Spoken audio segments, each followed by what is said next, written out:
Greetings.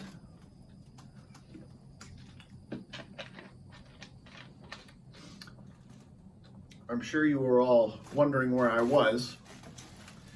Been dealing with a lot of stuff. Trying to keep my cool,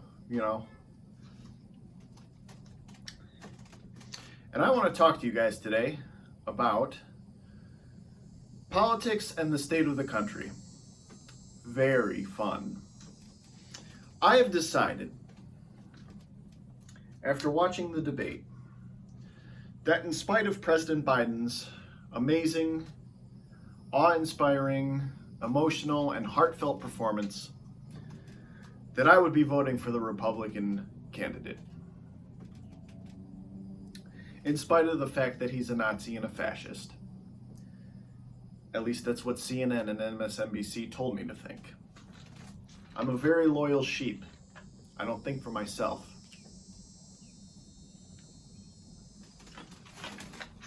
Now, regardless of my own insignificant 2 cents on the democratic process, let me adjust this camera real quick. In spite of my own insignificant 2 cents on the state of the nation, it seems to me that the Democratic Party has failed. They are beaten. President Biden has no path to success, and with all the gaslighting and manipulation that the Democratic Party and the media muscle have done on their behalf, that there will not be another Democratic candidate elected to office for quite some time. Joe Biden's fit as a fiddle. He's playing 3D chess. He's a genius. He's all with it. He's hip to the groove, as the youngsters say. Press X to doubt.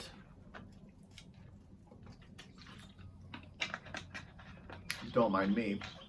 Just drinking water. Smart water, by the way. Now, all things considered, it shouldn't matter who's elected to office. And frankly, it doesn't. I am just as well off now under President Biden than I was under President Trump, under Obama, under Bush. And the reason for that is simple. I get very frustrated when I hear people say things like, "Oh, if we just elect our candidate to office, world peace will break out. If we elect my candidate, everything will fall into place. My life will improve 100%. And then it never does, because it's not the president's job to spoon feed you, to coddle you when you're sad, or to walk you through life. It is the president's job to strengthen our military, protect our borders, and make sure things don't go too out of hand. Joe Biden has not done much of that. In fact, nay, he has not done any of that, which is unfortunate. But you win some, you lose some. Sometimes you get a president and they're great. Sometimes you get one that sucks. It's all right. Doesn't matter. My strength does not come from who is in the presidential chair. My strength comes from God alone.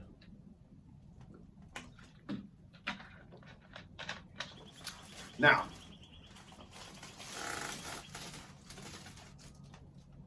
some of you, all 2 of you watching this, might be concerned, saying, "John, Trump's a fascist. We have to elect Biden. Trump said grab him by the pussy. He's worse than Hitler." Well, look, I'm not going to pass judgment out loud for who you vote for. So if you're a Bideneer, please go ahead and vote your conscience. Just don't cry to me when you lose. John, why didn't you do this? John, why didn't you do that? It's all your fault. You ruined his chances.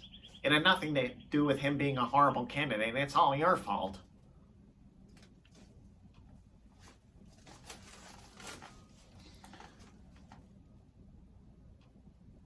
I love the Democratic Party.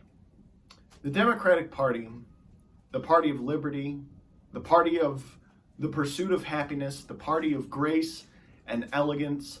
When I think of the Democratic Party, my brain conjures up images of people like Andrew Jackson, Franklin Pierce, who else? Roosevelt. Dignified, courageous men, well-educated, well-bred, sophisticated, elegant, all of these great qualities that people need, that people lack nowadays. Nobody elects those people anymore. They like the screamers. They like the noisy people. Which, frankly, let's be honest, that's what Trump is. Trump is by no means elegant or graceful. I don't hate the candidate. I think he's a fine president. But he's none of those qualities. So when I see what the Democratic Party has become now, a bunch of rioters and screamers, flag burners, God haters, it makes me really sad. And if Andrew Jackson and Thomas Jefferson and Benjamin Franklin and all the founding fathers could see what the nation is today, chances are they would not be too happy. Chances are they would be very upset. For Christ's sake, we founded this nation because we didn't want to pay taxes. A 2% tax. Now you're considered a fascist if you don't pay a 45% tax. 50, 60, 90, 100. I exaggerate, of course. Even I don't pay a 90% tax. Might as well, though. Groceries are unaffordable. Gas is rapidly becoming unaffordable. Never mind trying to buy a house or provide for a family. Forget all that. You need to have kids. I can barely afford my rent. But, as Christ once said, in this world we will have troubles, but he has overcome the world. So I'm not worried. I look at the problem and I say, how can I solve this? Maybe it fails. Failure is a part of life. Businesses fail. Careers fail. Presidents fail. Biden's not new. We've had bad presidents before. And we're going to have more in the future. That's the nature of the world. Troubles come, we conquer, we overcome, we face new troubles. Easy peasy. Simple, straightforward.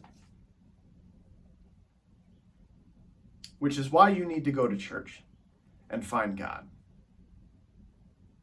Because regardless of who wins this election, let's be honest, it's going to be Trump. Unless they get someone new, who are they going to get? Cackling Kamala? Gavin Newsom? The guy who lets people defecate in the streets? Who's going to vote for him? Not me. But regardless, a lot of people, a lot of Republicans that I know, are saying that if we just get Trump elected, all of these problems will go away. That's not the case. The problems of the world, the problems we face every day, won't go away just because a candidate gets elected. It's up to us. We have to look at problems and we have to solve them. Now, I'm not making ends meet right now. It happens, right? Happens to the best of us. So I start this YouTube channel. Slowly but surely, perhaps I'm building some sort of following. Might take some time. I got nothing but time. I'm only 28. I got years and years and years to worry about building a following. I got a job. It's a shitty job. Doesn't pay much. But the journey of 1,000 miles begins with a single step. The point being that regardless of what struggles I face, I am not arrogant or delusional enough to blame the president. The fact that my life isn't going the way I wanted to isn't Joe Biden's fault. It's mine. Based on my choices, based on my actions.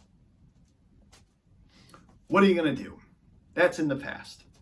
This is a new me. A new John has been bred and born to conquer.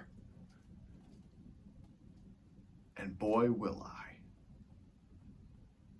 Because I have faith in providence.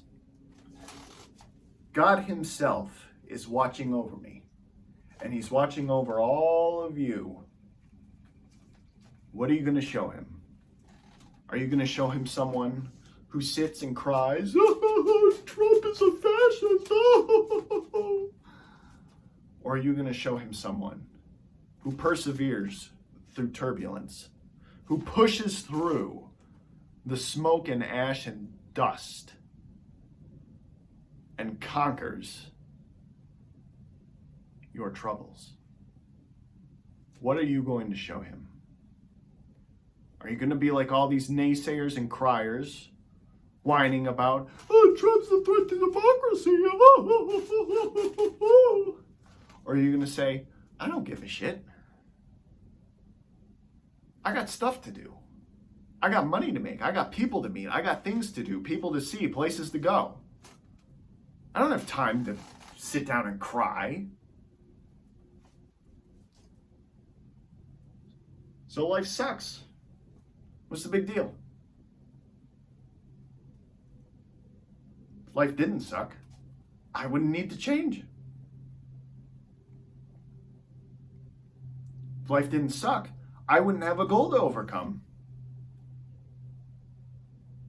I wouldn't have obstacles to face. I'd just be sitting in my chair, watching My Little Pony, jerking off. That's no kind of life. It's not the life I want to live.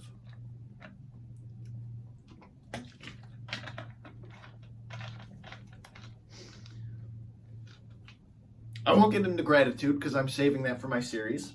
Another video will be coming out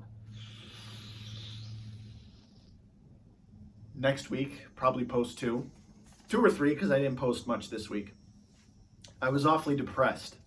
I had to come to terms with the world, the state of the world that I am being faced with. So, to wrap things up, Biden's going to lose, Trump's going to win. You don't like it? That's fine. I'm not particularly pleased. I'm not a die-hard Trumper. But that's okay. Once you hit rock bottom, there's nowhere to go but up. That's my quote. I said it. With God and Christ watching over me, guiding me, protecting me on all sides, as I flourish, as I grow, as I morph into a successful person worthy of respect and recognition, because let's face it, I'm not. I think most of my videos get 2, 3, maybe 10 views. It's all right. This is just the beginning. I'm still not quitting. Because quitting is for losers. It's for losers. Losers. Don't be like that. Something bad happens to you, don't sit down and cry. Figure out what you can do to make it benefit you. Do that, conquer it, overcome, you're off. Easy peasy, lemon freaking squeezy. Which brings me to my last point about the state of the world. Times are tough.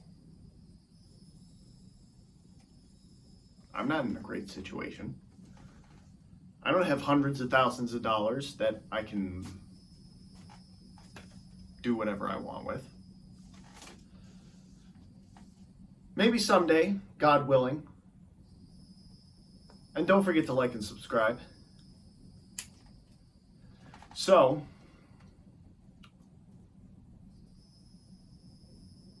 if any of you do watch this to the end, let me know in the comments if you are a winner who conquers, if you are a conqueror or a conquered.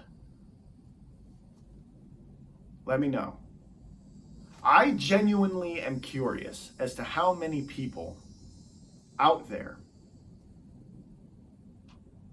have a winner mindset. It's not many of you.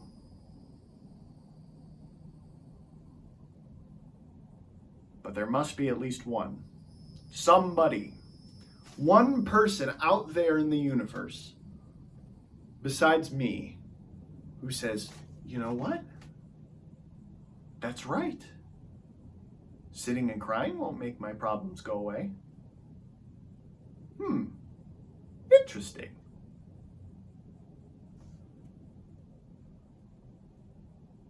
Well,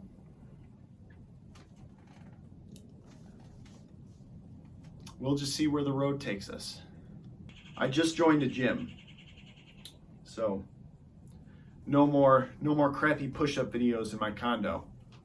Be real, using real equipment, real weights, real machines. This doesn't just happen overnight. Neither does this. So, if there's one thing I want you guys to take away from this whole discombobulated rambling inspired by Joe Biden, it's this.